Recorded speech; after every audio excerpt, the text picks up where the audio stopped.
Bien, chers amis, bonjour. Alors nous sommes toujours dans le commentaire en fin de livre, aux environs de la page 259 de mon livre, Au-delà de la nuit, la déchirure du voile à travers la dynamique de la délivrance finale. Aux pages 259, je viens de le dire, et suivantes. Je voudrais d'abord me référer à mon maître. Mon maître kabbaliste, c'est pas le seul, bien sûr, en hébreu, qui s'appelle le Rav Yitzhak Cohen. Le Rav Yitzhak Cohen est un grand kabbaliste, un grand, disons, talmudiste, et j'avoue que c'est un de mes maîtres. Évidemment, ce n'est pas le seul, mais c'est un de mes maîtres les plus compétents aujourd'hui. En référence à ce qu'il a dit à un cours il y a quelques années, oui, il y a plusieurs années quand même, il y a à peu près 7-8 ans, j'avais pris des notes et je voudrais vous les transmettre avec ma propre réflexion. Concernant toujours le thème du Messie, Mashiach ben David, Mashiach ben Yosef. Alors on sait que le Mashiach ben David descend du roi David. Il ne faut pas évidemment mélanger le roi David du Mashiach ben David. D'accord? Le Mashiach ben David, c'est le Mashiach fils de David. Et le Mashiach ben Yosef est le Mashiach fils de Yosef. Comme on l'a déjà dit, le Mashiach ben David reçoit les âmes, les nitzotzot, les étincelles, les forces du roi David, son ancêtre. Ruth, je répète, étant l'ancêtre du roi David. Donc, par ricochet, l'ancêtre du Mashiach, ben David. Et Yosef, par son fils Ephraïm.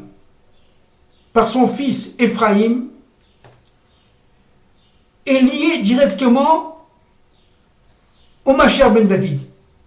Comment? On le sait, mais je vais vous expliquer humblement ce que je peux comprendre et ce que je peux vous expliquer.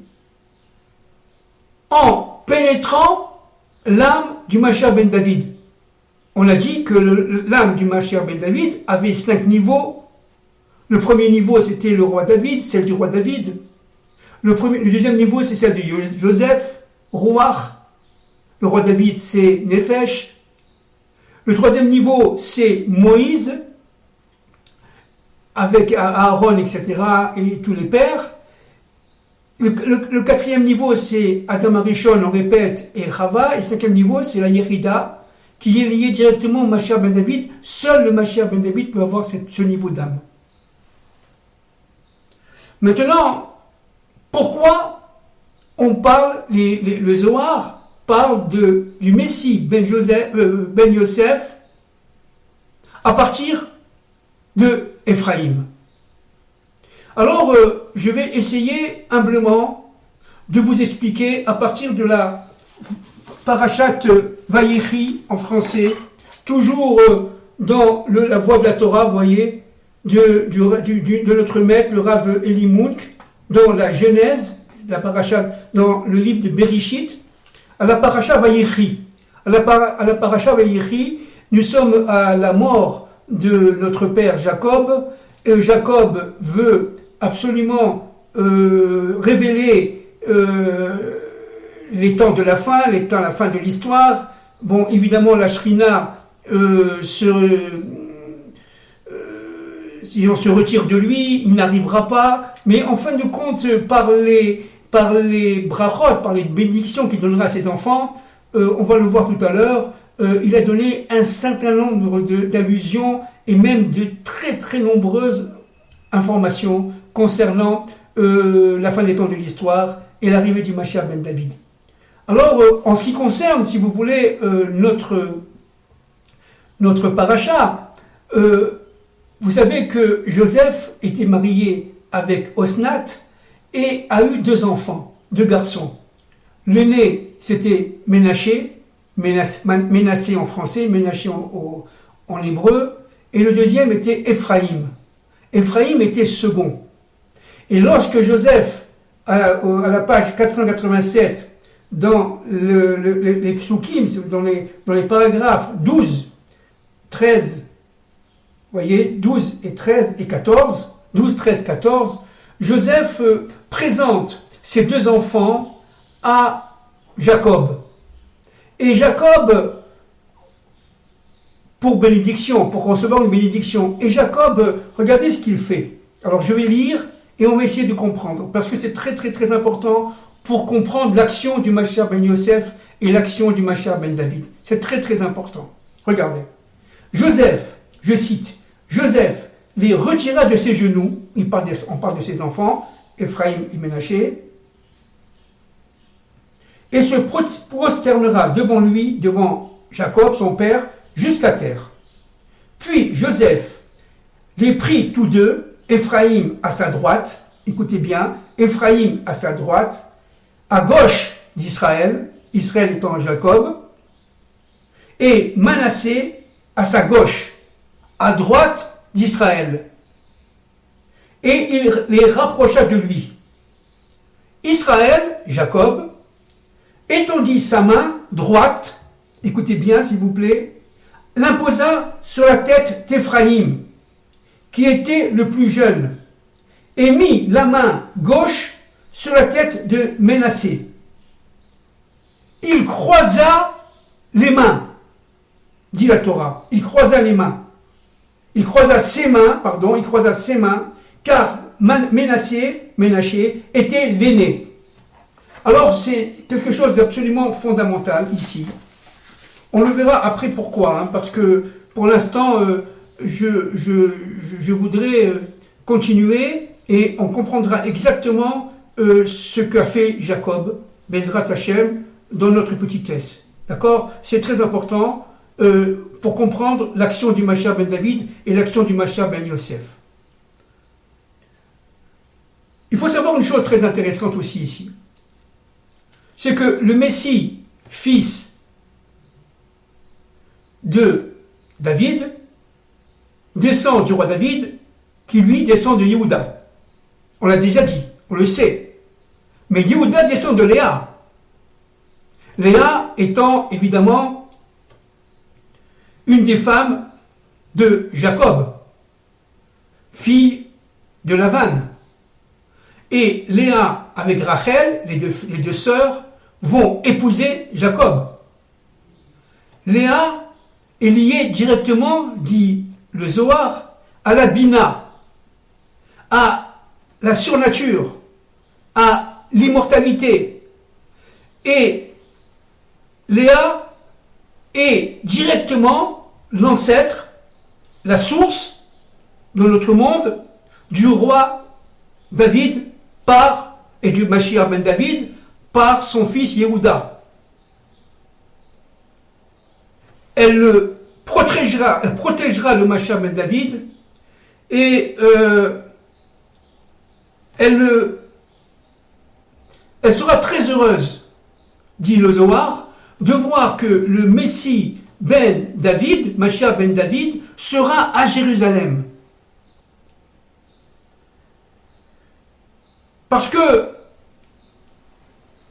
à Jérusalem, c'est une ville qui est protégée, c'est une ville par Dieu, bien entendu, et tous les conflits qu'il y aura à Jérusalem contre le Mashiach ben David seront réduits, seront apaisés.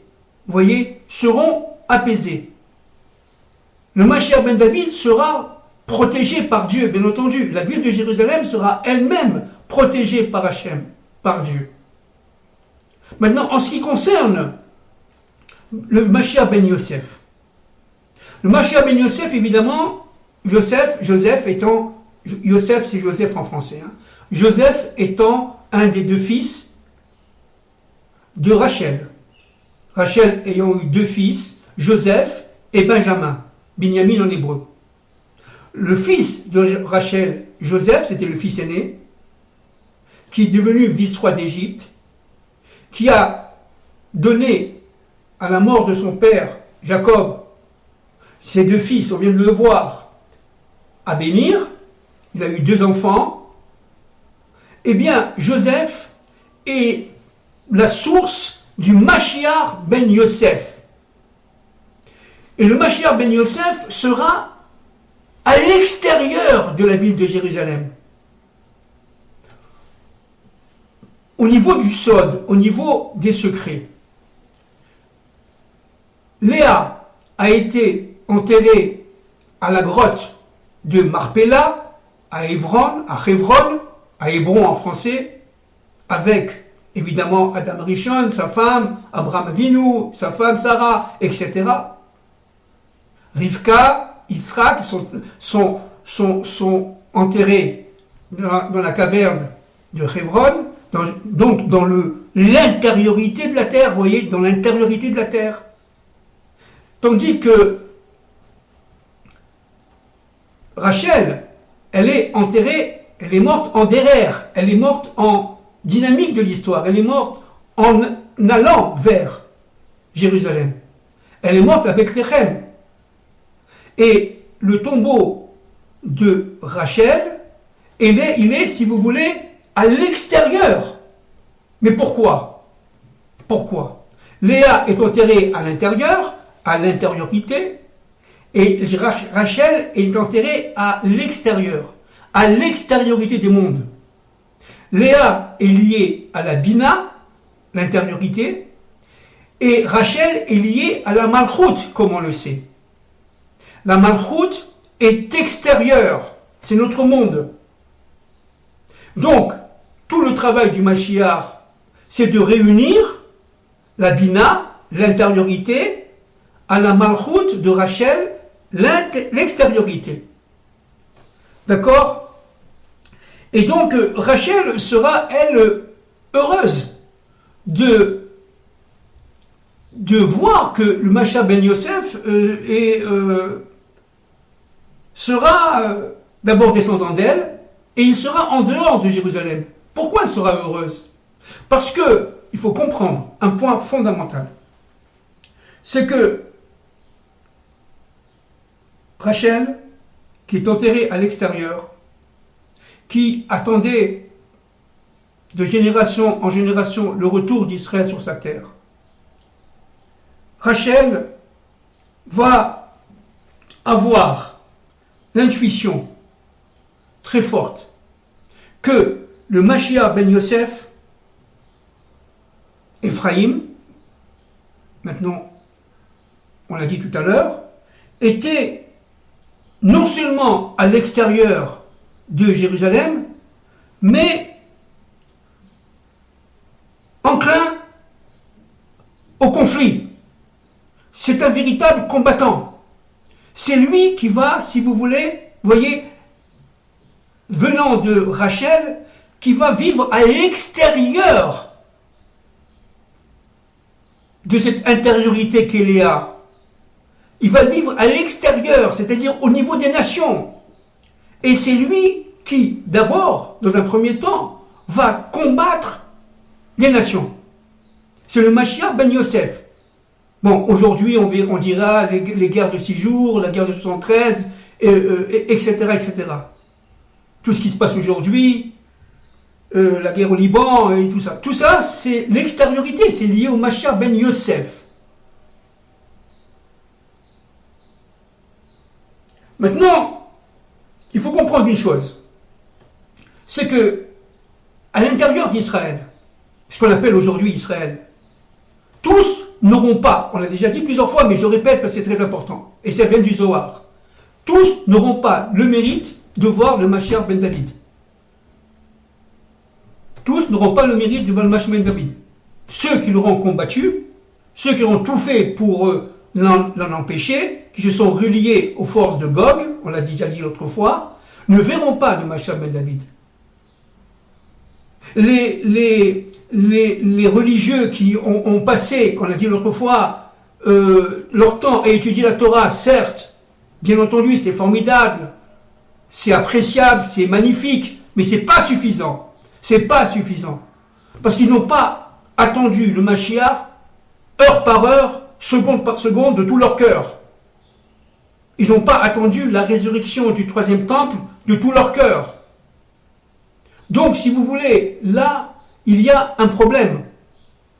Ceux qui sont dans le monde de l'extériorité, j'allais dire du monde de Rachel, dans le monde du plaisir, dans le monde du désir, dans le monde des vacances, de tout ce que vous voulez, ceux-là ne seront pas préparés à recevoir le Mashiach. Ils vont vivre des conflits terribles et ils vont partir. Ils vont partir. Tandis qu'on l'a dit tout à l'heure, la ville de Jérusalem sera protégée. Sera protégée. Alors, il y a le Mashiach ben Yosef, il y a donc le Mashiach ben David. Le Mashiach ben Yosef annonce le Mashiach ben David. Il y a un troisième personnage, dit le Zohar, c'est le Zohar, qui s'appelle Shilo. Shilo, disent nos maîtres, c'est Moïse. Alors c'est complètement important et fou. Moïse va accompagner les deux Messies. Le Messie, fils de Joseph, et le Messie, fils de David. Alors quel est son rôle? Alors dans un premier temps, Moïse aura un rôle de protecteur. Il sera le protecteur de son peuple. Il va, si vous voulez, lutter contre ses accusateurs. Il va trouver des raisons pour protéger le peuple d'Israël. Moïse participera aux actions, bien entendu cachées, aux actions du Mashiach ben Yosef et du Mashiach ben David. Le Mashiach ben Yosef protégera, si vous voulez, le clan, la famille, évidemment, non seulement de Joseph, mais des enfants de Rachel et de la servante de Rachel. Le Mashiach ben David protégera aussi sa famille, descendants de Léa, et la servante de Léa, ceux de la servante de Léa, bien entendu, chacun selon sa famille. Le Mashiach ben David sera, si vous voulez, le continuateur de la réparation de la faute d'Adam.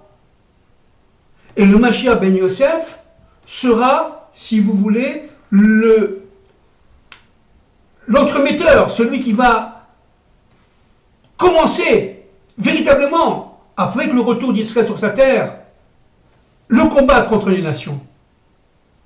La guerre de 48, la guerre de 56 en Israël, la guerre au Moyen-Orient, la guerre de 67, la guerre entre 67 et 73, la guerre d'usure, la guerre de 73, etc., etc. Ça, c'est le Mashiach ben Yosef.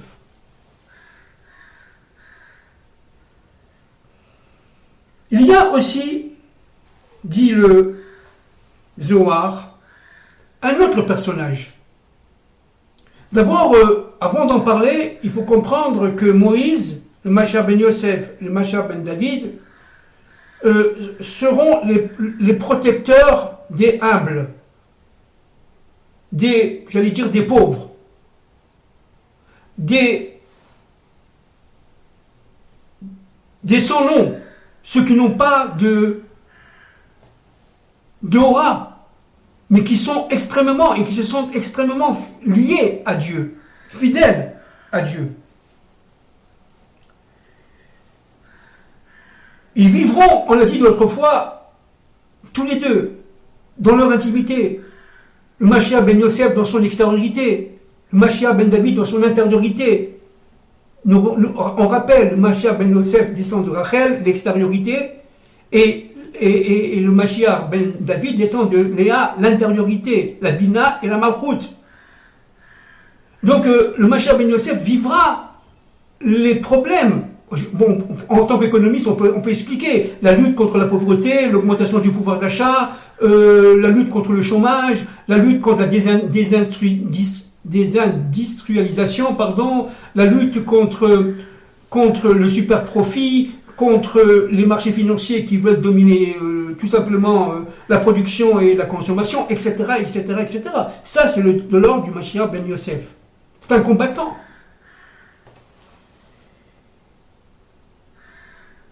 Alors le Zohar dit une chose extraordinaire, et on le sait, mais il le dit.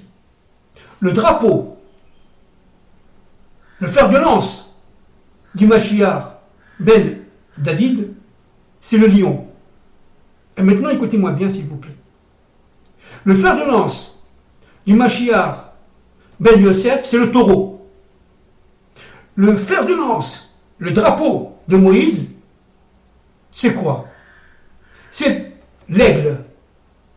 L'aigle qui aura dans son aile gauche le Mashiach ben Yosef, c'est-à-dire le taureau, et dans son aile droite, il aura le lion.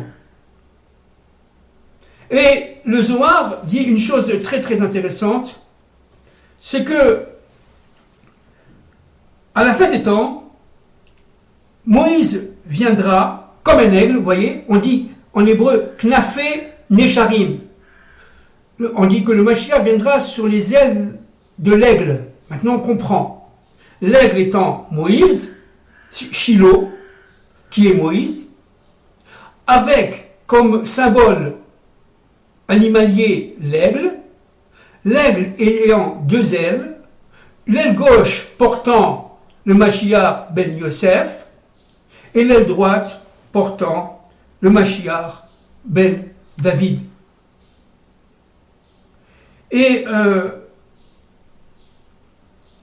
Moïse aura, si vous voulez, on l'a déjà dit, mais on va le répéter, c'est très important, à ce moment-là, au niveau du Mashiach, du dévoilement du Mashiach, aura trois fonctions principales. La fonction, c'est de faire le lien entre les deux Messies. Messie ben Yosef, Messie ben David. On verra après que la fonction n'est pas tout à fait la même. La deuxième mission de Moïse, c'est de faire sortir les Bnei Israël d'Égypte.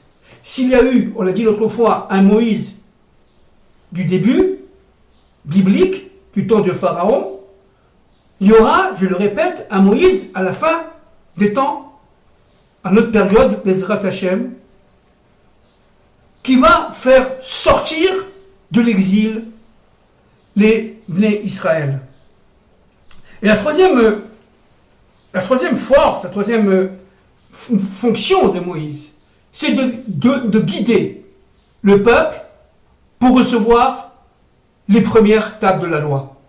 Ce qu'il n'a pas reçu, si vous voulez, à l'époque biblique, puisqu'il a fait la faute du veau d'or, on l'a déjà dit plusieurs fois, et donc il n'a pas reçu les premières tables de la loi, il a reçu à Yom Kippour les secondes tables de la loi. Alors vous avez, si vous voulez, au niveau simple, le plus simple possible, Joseph, Mashiach ben Yosef, à gauche, Mashiach ben David, à droite. Moïse, au milieu, Tiferet, venant, si vous voulez, ayant pour mission de faire la liaison entre le Mashiach ben Yosef et le Mashiach ben David.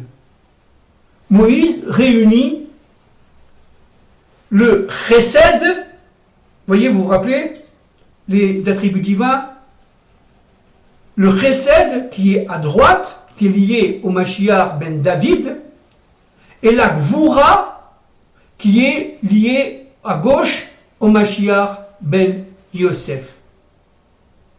Je répète, ça c'est très important, le Mashiach ben Yosef se trouvant à gauche, ce sont les forces du taureau, ce sont les forces qui sont de la Gvura, c'est-à-dire du din, des limites, et vous avez à droite les forces de la bonté, du chesed. Moïse étant lié à son frère Aaron, bien entendu. Lié au lion. Lié aussi, et j'allais dire même surtout, au roi David.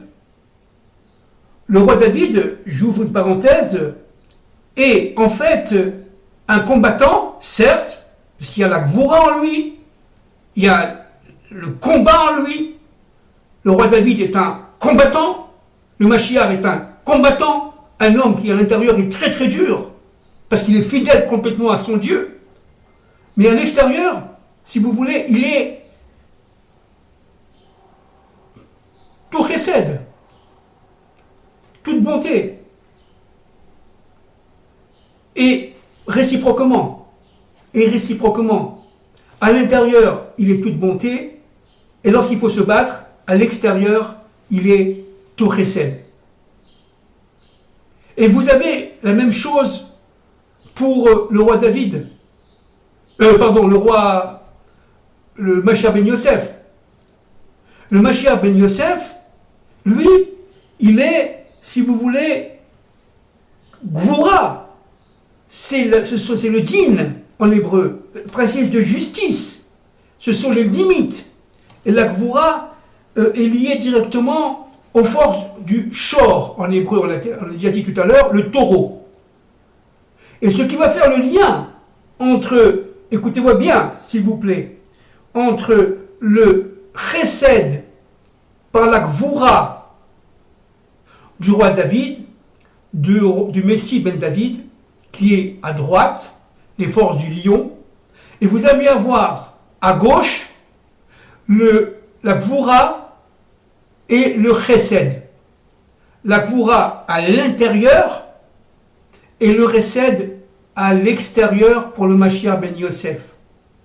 Moïse va faire le tiferet, c'est-à-dire l'union entre le chesed du Mashiach ben David et la gvoura du Mashiach ben Yosef. Vous comprenez? C'est un peu compliqué, mais c'est très très important pour comprendre ce qui se passe de nos jours au niveau économique, politique, les guerres, tout ce que vous voulez, la guerre de Gog et Magog, qu'est-ce que ça veut dire? C'est très important. Le Mashiach ben Yosef sera un combattant, il gagnera d'ailleurs les guerres, sera quelqu'un qui tout simplement aura la force la gvoura. Le Mashiach ben David sera dans un premier temps le protecteur d'Israël, avec les forces de Moïse qui sont en lui. Et il y aura, si vous voulez, deux types de guerres pour le Mashiach ben Yosef. La guerre extérieure, avec les forces, si vous voulez, de Rachel, qui est l'extériorité du monde. Il va se battre contre les nations. Et il va y avoir aussi, évidemment, le grand libérateur, qui est Moïse, qui est intégré directement dans le Neshama, dans l'âme du Mashiach ben David. Encore une fois, Moïse est un protecteur. Moïse va faire le lien entre les guerres extérieures contre les nations et la guerre intérieure du Erev Rav qui se trouve à l'intérieur du peuple caché, qui vont, si vous voulez, se rallier aux nations. Une partie, pas tout le Erev Rav, non. Une partie seront ennemis de Dieu, ennemis d'Israël, mais pas tout le monde. Donc il va y avoir, on l'a vu lorsqu'on a parlé de la guerre de Gog et Magog, donc il va y avoir, si vous voulez, un tumulte interne en Israël. Encore une fois, le peuple d'Israël, qui verra la Géoula, qui verra la délivrance finale complètement, n'est pas le peuple qu'on connaît aujourd'hui. Beaucoup vont fuir. On l'a déjà dit lorsqu'on a parlé de la guerre de Gog et Magog. Beaucoup vont avoir très peur, parce qu'évidemment, il va y avoir le fracas des armes. Il va y avoir véritablement ici le tumulte des combats. Jérusalem sera protégée. Le Mashiach ben David sera à Jérusalem. à l'intérieur, dans l'intériorité de Léa, dans la grotte de Marpella à Hébron. Tandis qu'on l'a dit déjà tout à l'heure, le Mashiach ben Yosef sera à l'extérieur de Jérusalem. Il se bâtira, il se battra, il sera à l'extérieur, vous voyez. Comme dans l'être, nous avons l'intériorité qui est en nous, et l'extériorité qui est notre perception, qui est notre environnement, au jour le jour. Tout le travail, dit le Zohar, c'est de faire transmuter les forces du Nachash, du serpent, du mal, en force de bien. Le serpent, Nachash et le Mashiach ont la même valeur numérique, 345. La même valeur numérique. Qu'est-ce que c'est que le Mashiach? On l'a déjà dit avec le Rav Yinovitz, bien entendu, de nombreuses fois. C'est le serpent qui fait Teshuvah. Donc, tous les Bnei Israël et les descendants d'Adam Arishon qui ne sont pas juifs, qui ne descendent pas d'Abraham, d'Isaac et Jacob, qui font Teshuvah, seront protégés par Dieu. Juifs et non-juifs. L'essentiel, comme je l'ai dit de nombreuses fois, c'est l'allumage intérieur. Voilà, nous allons nous arrêter là, parce qu'après, il va falloir expliquer des choses un peu plus compliquées.